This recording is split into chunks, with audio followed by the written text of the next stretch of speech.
Thanks for waiting. Fine. Can you see all right? Mm-hmm. Yeah. Oh, is there a pen in that bag? I don't know. There is a pen right here, if you want. Right. And, Yeah, yeah. Okay. Why don't you go ahead and introduce yourself? I'm Carolyn Katz, and I've lived in Starkville, Mississippi for 62 years. I was married to Ralph Katz, and he died about 5 years ago. And both of us were very active in the Jewish community here, and have taken pride in that fact. Mm-hmm. So it's July 20th, 2011. I'm Josh Parshall, and we're in Carolyn's home in Starkville, as she said. We've actually, the Institute of Southern Jewish Life has done some interviews with her before, so we are going to fast forward through some of the early material. But let's actually start now. What year were you married? I was married in 1949. And what kind of business was your husband in? He had joined his father in the dry goods business. His father was a peddler from 1900 to 1904. And after 4 years, he raised enough money to open a store. So when we married, he went into business with his father, right on Main Street, and that business was there for 91 years. Okay. And what was the name of the business? Katz. It started off as Katz Department Store, and then it changed all through the years as we adapted to the clientele. We catered to the college girls and boys at one time, and then we changed into a bridal and formal shop, and that's what it was at the very end, a bridal and formal shop when we retired in 1995. And now, but you were married in Jackson, you said? Right, I was married at Temple Beth Israel in Jackson. Rabbi Maya Lovett married us, and I had been living in Jackson for 6 years, and I was originally from, well, I was born in New Orleans, but I grew up in Kosciuszko, Mississippi, the only Jewish girl in town, only Jewish child in town, I should say. What was Starkville like when you first moved here? Less apartments, for one thing. No, Starkville has always been a very welcoming community. Of course, it didn't have all the accoutrements that it has now, you know, but it was merchants primarily on Main Street. They were all Jewish. And gradually, as their children grew up and went away to school and left town, the stores closed up because there was nobody else left to run it. Who were some of those other Jewish merchants? Well, starting at the corner of Main Street, it was Morton Kleben, Kleben's Shoe Store, which was one of the finest shoe stores in Mississippi at one time. It was well known all over the state. And then Katz Department Store was next, then Kleben's Dress Shop, Gordon's Shoe Store, Rosoff's Dress Shop, which was a very fine dress shop. It was very high fashion. The daughter Evelyn went to New York and shopped and really introduced high class clothes to Starkville. And I guess at one time there was a merchant from Columbus that came over and opened a dress shop. Zlotnick was his name. I don't know if you went through that this morning or not, but anyway, but he closed up and went back to. And then, of course, we had some other Jewish families here. The Goodmans. Raymond Goodman was at one time an alderman. I mean, he was all of the Jewish merchants were very active in all the clubs. I mean, they were very active in all the community clubs and things like that. Well, what about Ralph? What was he involved with? Everything. He belonged to the Lions Club, the Kiwanis Club, the Chamber. Well, he was president of the Chamber of Commerce at one time. He was president of the Downtown Merchants Association for many years. You name it, he was active in it, you know, and worked hard for the development of, especially of the downtown of Starkville. And of course, we were very active in the temple. Well, tell me about the temple. Well, starting when I was when I married, had already become members of the congregation in Columbus. Before, I think they had so few families that they would have their own services at the old Opera House in Starkville. And then when the roads became passable so that they could go to Columbus, they joined the congregation over there. And we would go regularly every Friday night or whenever they had services. And for the High Holy Days, we would go over and spend the night in Columbus and stay at the Gilmer Hotel because they had to, you know, we didn't want to open our stores on the High Holy Days. What was, at that time, how long did it take to get over there? Anywhere from 45 minutes to an hour, because we had to go slowly, you know, and the roads, they were paved, but they were not 4-lane or anything like that. Can you tell me about the old synagogue there? Yeah. Well, you know, I don't know if you realize it, but most Methodist churches were all built the exact same way. And the first synagogue was an old Methodist church. And of course it had the seating, the sanctuary was on the second or third floor. So the reason we built the new temple, I'm sure that some of the others have told you this, is because as our members are getting older now, the members were getting older then, and they couldn't climb the steps. So we decided that we needed to remedy that. And what year was that? 1958, I believe, when we decided to build it. And I know we burned the mortgage in 60 or 61. So it didn't take long. What was the level of observance among the community? Of those that would belong to the congregation, I'd say almost 100% on Fridays. So everyone would be there on Fridays. Yeah. But how did people keep kosher or anything like that? No. As my mother-in-law told me, when she came from Connecticut, and she was from a very Orthodox family. And she said that when she moved to Starkville, of course, there was no place to keep kosher, no place to buy kosher food. And so she said, kosher means clean. My house is clean, therefore I'm kosher.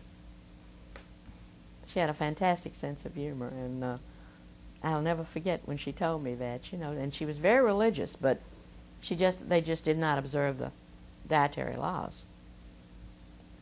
Now, had you grown up with observant? I was from a very Reformed family.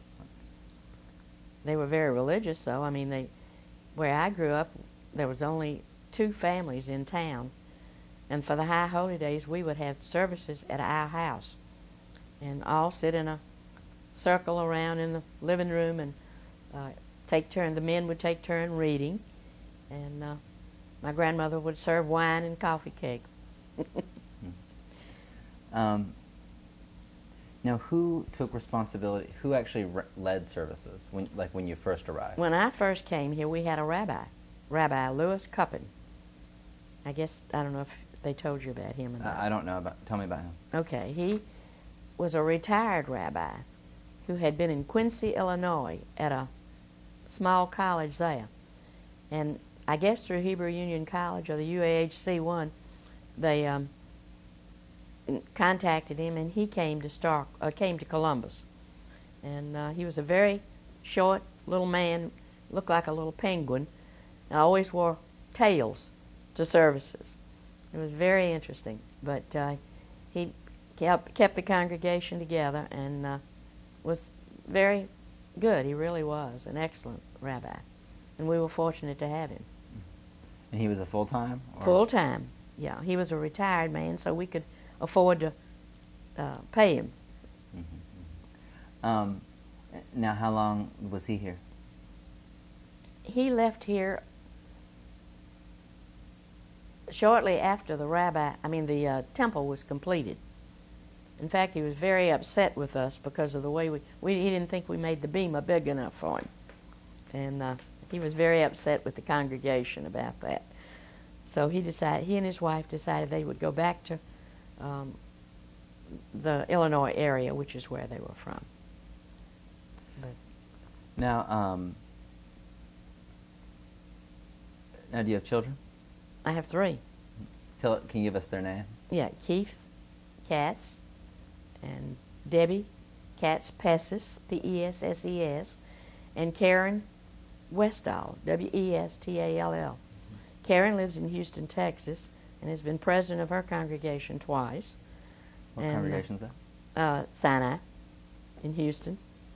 And Debbie is events coordinator for the Jewish Community Center in New Orleans. And Keith has been on the board of Temple Sinai in New Orleans, and he's a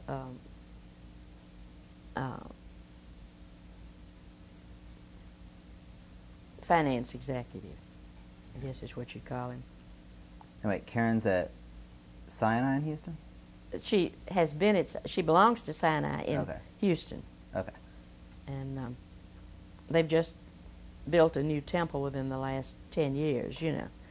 But she has been president of the congregation, as I said, at least twice, and of course serves on the board all the time. Okay. What kind of congregation is that?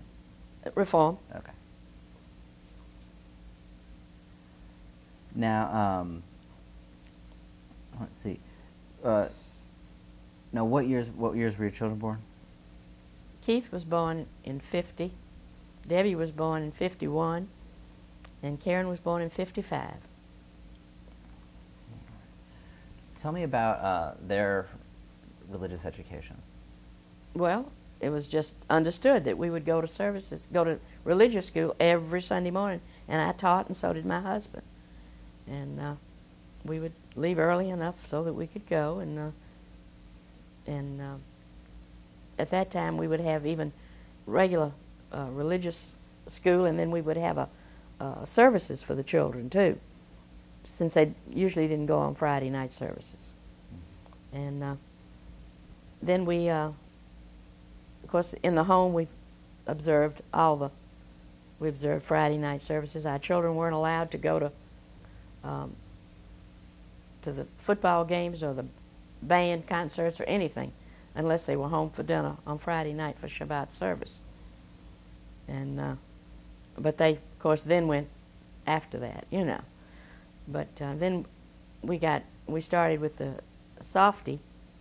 We had a youth group in Starkville, or Columbus. It was Tukafti, Tupelo Columbus, Federation of Temple Youth. And there were only about 6 kids. But they would have services, and we'd go to Tupelo, and they would have services, and then we'd have services in Columbus. So that was all part of it. Softy was a big part of their lives. It really, and they went to camp in the summer also. Mm-hmm. Tell me about when Softy got organized. Well, that was 1946, I believe, something like that. Celeste, I was living in Jackson, and Celeste Orkin, her family were close friends of our families, and so she asked me if I would help her with the organized Temple Youth of Mississippi, TYM. So I said, yeah. So we did that, and kids came from all over, and then, of course, as you know, it developed into Softy, and our children were very active in that, you know. And let's see what else I can tell you about the religious training. Well, we insisted our kids go off to college because we wanted to make Jewish contacts. So we sent all 3 of them to LSU. And my son graduated from LSU and also got a master's there. And the second one, Debbie, just went 1 year because even though she was very active in the sorority there, and I think she thought her brother was going to introduce her to every available male on campus, and he didn't do it. So she decided she would go to University of Memphis, Memphis State at that time. So she finished there. And then Karen went to LSU and got her undergraduate degree and her law degree there. She was an attorney for 30 years. Now, let's see. I wanted to ask a question about Softy. Oh, so what kind of events did they hold? Well, at first it was just at the temple. We'd have parties and, you know, things like that at the temple, and people would come from all over, and we would house the kids in our homes that came, you know. And then it would gradually develop, and I was on the sisterhood board to organize the camp. So I was one of the first ones that was that was active to do that. However, I didn't have a lot of money, so I worked, but I didn't have a lot of money to give, but I did work for it, you know. Now, your children went to camp. Was that before Jacobs? Uh-huh. They sent them to Cleveland, Georgia. And when Jacobs came along, then they went to Jacobs. What was the name of the camp in Georgia, do you know? You would ask me. I can't remember at the moment. Is that one is it near Atlanta? It was at Cleveland, Georgia. Yeah. I'm not sure. I could probably look it up, but I can't remember. The kids my kids would probably remember. Uh-huh. But it was just there for several years. We also had softy meetings at Percy Quinn Park down at Macomb, Mississippi. I'll never forget the mice running up and down the rafters. But they're very rustic, you know, but they loved it. They had a wonderful time. Do you think I'm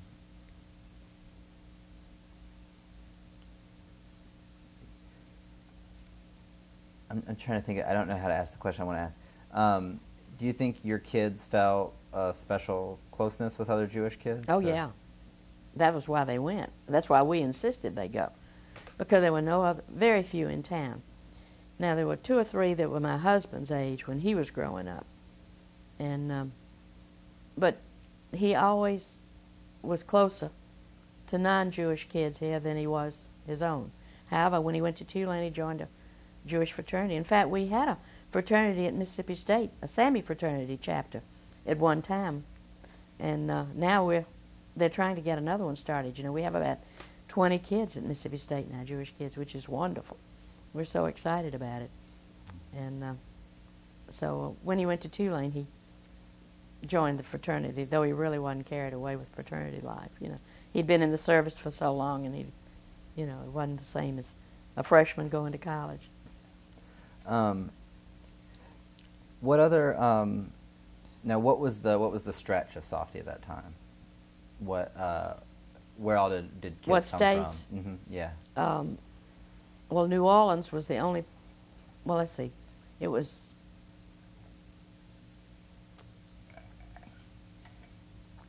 I'm trying to think. Arkansas, Mississippi, Memphis, and Louisiana. You know. Mm-hmm. Okay. Let's I guess get back a little more local. Okay. Let's see. Now, over the years, when you no longer had a full-time rabbi, Mm-hmm. Well, as soon as Rabbi Cupping left, we started with the student rabbi program, and we had that for years. And then we had the rabbi from Gadsden, Alabama, who came for a few years. And then when our current student rabbi, you know, is Seth Oppenheimer. He hopes to be, he's professor of math and statistics at the university, and he hopes to be ordained in a few years. But now whether he will stay here in, you know, service or not, I don't know. But he takes classes during the summer and takes courses online, so he is working toward ordination, you know. Mm-hmm. Mm-hmm. Now, how about lay leadership? Are there other local folks who led services? Yeah, my husband was one of them, and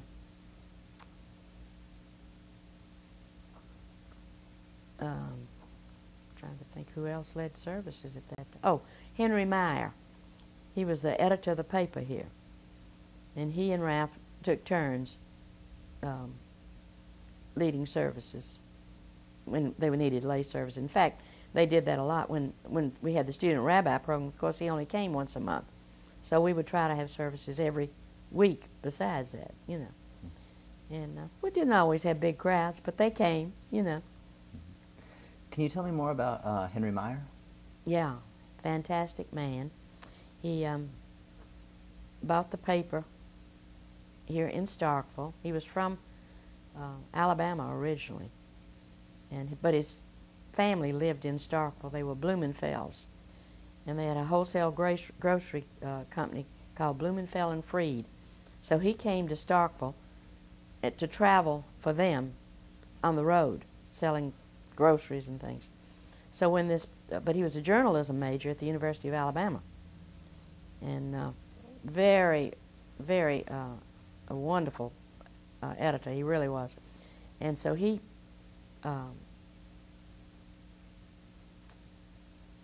when this paper became available, he and his brother bought the paper. His brother did the business end of it, and he did the printing end of it. And it was a real hometown paper. I mean, it was just wonderful. And he was, in fact, then after he retired, he taught journalism courses at Mississippi State. In fact, one of the rooms on campus is named for Henry, the Reflector. It was the name of the newspaper, and it was named for him. And he was just a terrific man. You know, was active in all kinds of things. He directed plays at the high school. In fact, when I first moved to Starkville, they formed a little theater group for the university and the town, and he directed a number of the plays there. And my husband was in the plays. I was always pregnant, so I couldn't. I was never in them. What was his personality like? His personality? Oh, he was a fun-loving man and had a keen wit. He was just fantastic. Everybody in town loved Henry Meyer. They really did. And he had 2 children, and one of them lives in New York, and the other one lives in California. Let's see. You're going to edit this, right? Yeah. Take out some of my pauses and all that stuff. Yeah. Well, there will probably be we'll send a raw copy to the library. But if we use anything online, we'll trim it down. It'll be a nice, concise clip. Yeah. Okay. Yeah. Let's see. Who were some of the other folks that you were close to in the synagogue, personally? Well, let's see. The Levicks. Henry Levick was a very prominent man at Mississippi State. He came here from the Delta and went to school at Mississippi State, and he was a animal husbandry man, and he eventually became head of the what do they call it? The head of the department, the whole department. I mean, he was, and there's a building named for him there on campus. The veterinary school, or no? It was animal husbandry, but active in the. It's not in conjunction with the vet school. Okay. Okay. It's separate. It was more with the extension department. Okay. Okay. Or the experiment station, extension, I guess. Mm-hmm. Okay. But anyway, his wife was a music teacher. Hortense Levick, L-E-V-E-C-K was her name. And she had a music degree from Cincinnati, University of Cincinnati. And she taught all the children, and I mean, really, she was a fabulous teacher and a wonderful pianist, and performed all over Starkville. And she and a couple of the other teachers were instrumental in getting a grand piano for the high school. I mean, she did all kinds of wonderful things in the music field, you know. And let's see who else we were really close to. The Levicks and the Myers were closer friends of ours because they were more our age. And I think that's why, you know. And then, but we were all very close. I mean, the Klebans and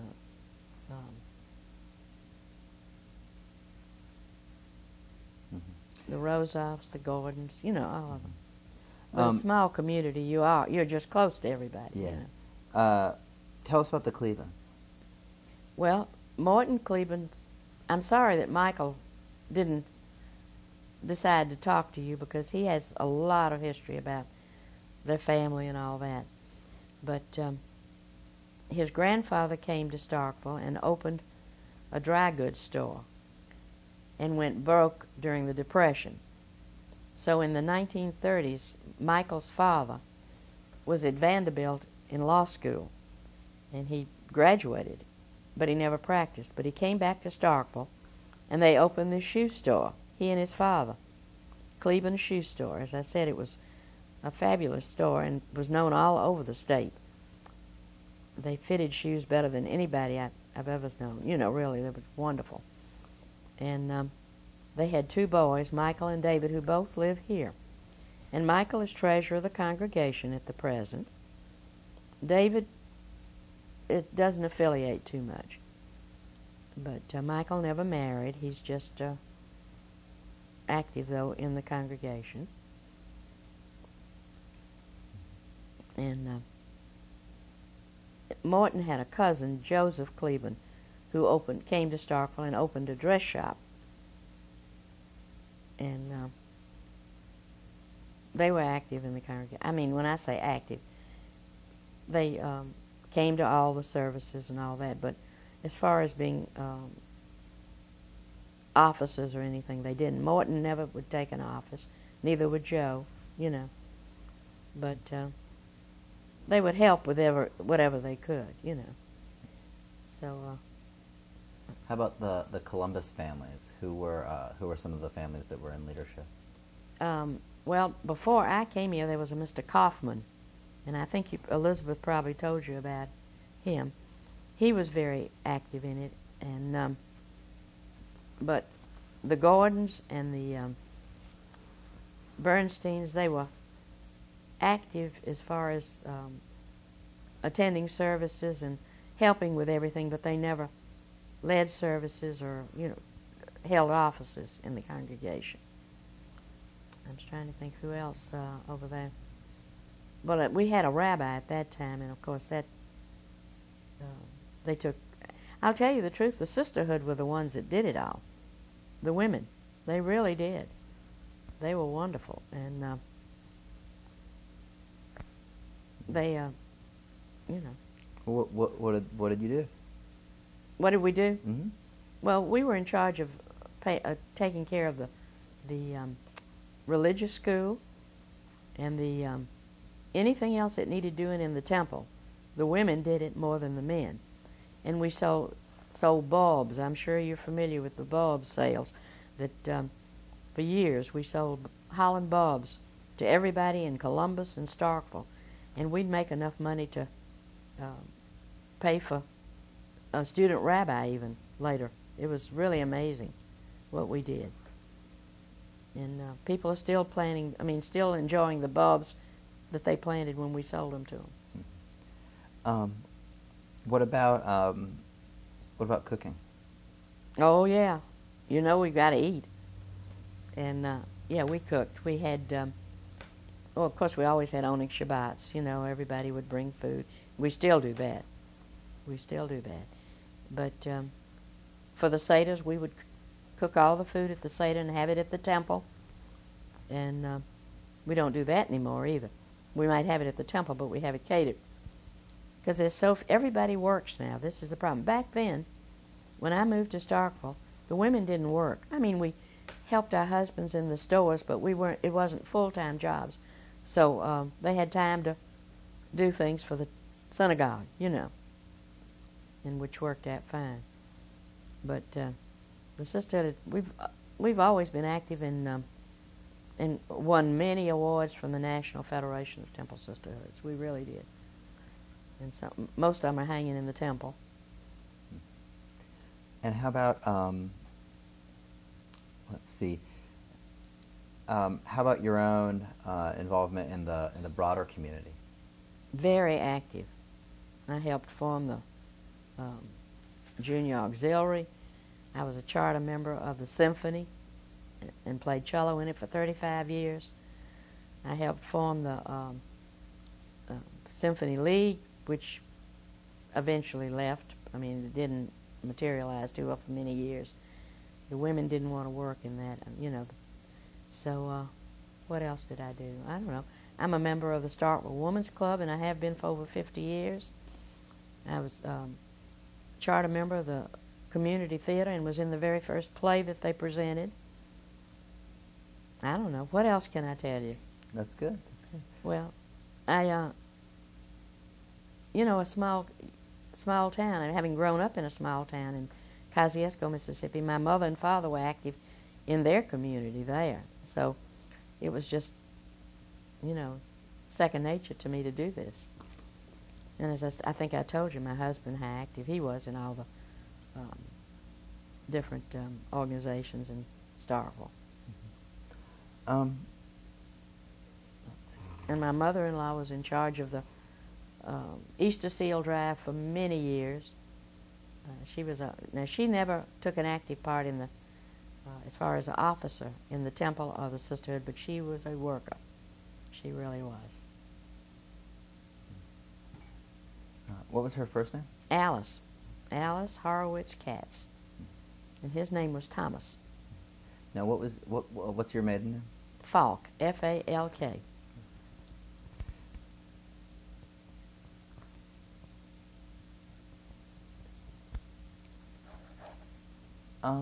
Trying to think.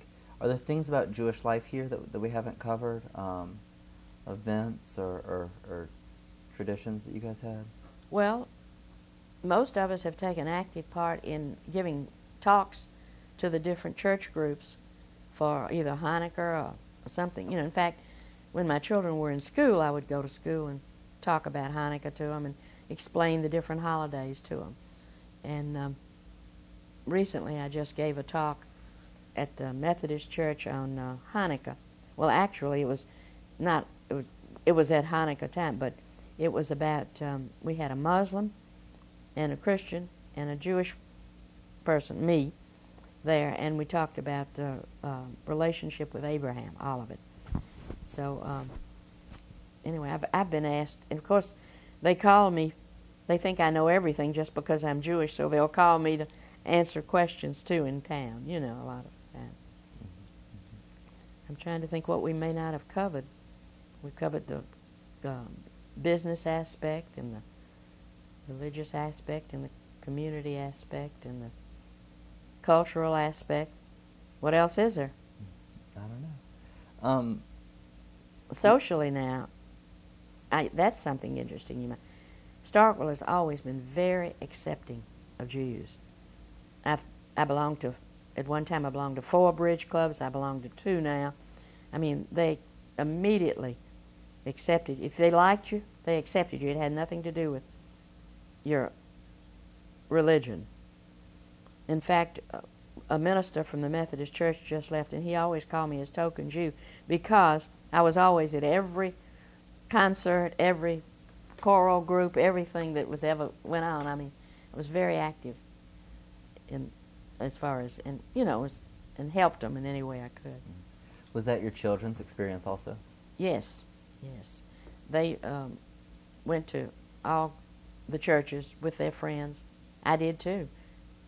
I lived right next door to the Methodist parsonage in Kosciuszko, and their children were always my best friends. And I went to all the churches with them and joined the youth groups with them, and it was wonderful. It really was. And I think that's what gave me such an insight into other religions and why I never had a problem in Starkville either. I've never had any anti-Semitism except in Jackson when I was growing up, when I lived there. When I was in high school, I had a couple of incidents then, but in Starkville and Kosciuszko, Mississippi, I've never had a problem, ever.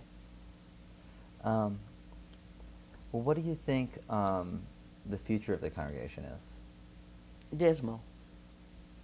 Dismal. I don't know how long we can keep it up. We've got about 12 members maybe now. And a lot will depend on how many more professors are taken at Mississippi State, because that's where the bulk of our congregation is now. In Columbus, we don't have anybody to speak of. I mean, young people at all. And I'm really concerned about the congregation. In fact, I just got a letter from Rucker. He's at the archives in Cincinnati. Do you know him? Anyway, my son had sent, I wrote a book about, remind me, I'll give you one. They've got one at the camp, at the institute, but I'll give you one before you leave. It's based on my father-in-law's life story. And my son sent a copy to the archives. I don't know why, but he did. So I got a nice letter from Rucker saying, I guess Rucker's his name, I think, asking me, telling me that he would like to keep in touch and all that. So I tell you what I would like, and I don't know if you have anything to do with this or not, but at one time we sent all of our records and history to, I don't know if it was sent to the archives or sent to UAHC, but we have no copy of it here. So I'm going to contact this man and see if he will see about getting me a copy of the records, because we need it here. I've got a copy of the plat of the cemetery, but there's so few of us that know the history or do any of this. That's the problem, because these are all people that have just moved here recently, and they're wonderful as far as helping and all that, but it's not the same as knowing your history. And this probably shouldn't be on the tape. No, that's a very valid thing. That's a fine thing to say. It makes sense, and it's good to hear. Who are some of the newer arrivals? Well, as I said, most of them are professors. First of all, there's Seth Oppenheimer, who is professor of math and statistics at the university. There's Dr. Carolyn Price, who is in the gerontology field. She's really in psychology. She's a doctor of psychology, but that's her field, gerontology. And let's see who else is there. There's a young man, Daniel Snyder, who is in the graphic arts department. Who else is there? Oh, a new woman has just recently moved here. Her last name is Ort, O-R-T. And she's also in the psychology department. I've met her once, but and then there's a couple of Marcuses, Gene and what's his name? They don't come to services, but they've been very active in the community as far as the symphony is concerned, and both of them are in the history department. So there are a number of and I think there are one or two others whom I have not really met yet. There's your new baseball coach. Oh, John and Nell Cohen, of course, yes. I'm very fond of both of them. Yeah. All right. Well, is there anything we haven't touched on? None that I can think of. What about you? Can you think of it? I think we're all right. I think we did it quick, but I think we got some really nice stuff in here. Okay. So, and I know that you've told the rest of your story, so I'm not. Yeah. Well, I'm not too worried. I think we got what we needed today. So really appreciate it. Okay. Really Well, nice it was my pleasure. Yeah. Well, thank you so much.